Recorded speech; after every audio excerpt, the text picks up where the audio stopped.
Hello everybody. Today's video is going to be going over the Glock OEM G22 and 35 magazine. So this is in 40 Smith & Wesson and has a 15 round capacity. So in a magazine rebuild kit, this is what you're going to receive. This is the body right here, and it's got a steel lined inside for increased reliability and durability.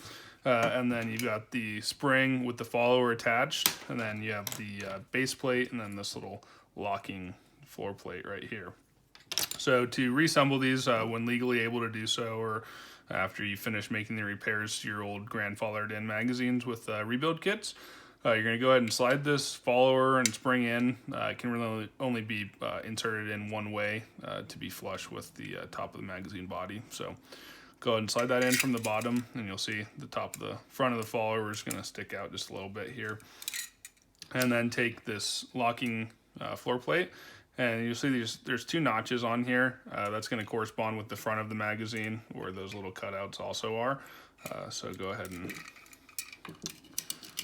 depress the spring and go ahead and put this locking plate over the spring and make sure to keep tension on there. The spring is under quite a bit of tension, so be careful there.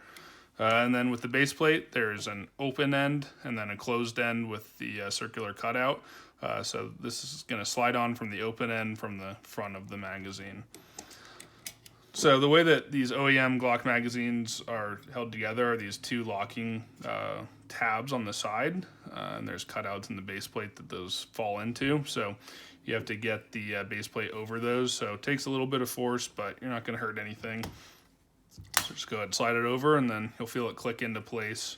And then everything will be flush right here. This locking plate will be flush with the base plate. And that's your fully reassembled magazine rebuild kit. So to disassemble when you're making repairs or maybe going back to a state that doesn't allow these, go ahead and use something that you can depress the locking base plate, locking floor plate with. This little circular tab needs to be pushed down and into the body, and you need to kind of get it to click in there. And just make sure when you look in there that this hole is free and clear, because that's what engages everything that holds it together. So just get that out of the way. So we use a couple of tools to help us with Glock OEM magazines, just because we do so many of them. So one of the tools we use is this Milwaukee torque lock, and it's set to apply very little amounts of pressure onto the sides of the magazine, but you do need to engage the little locking tabs there. You can do it by hand, and it takes a little bit of force, but if you decide to use a tool, make sure not to set it too tight, or else you can crack the polymers on there. So go ahead and clamp down on the sides there, or squeeze it if you're doing it by hand, and then take something to slide off the base plate.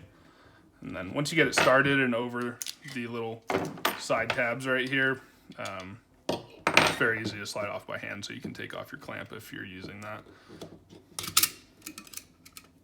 And everything is going to come apart very simply. And you have your body, your spring and follower, the locking floor plate, and then the base plate.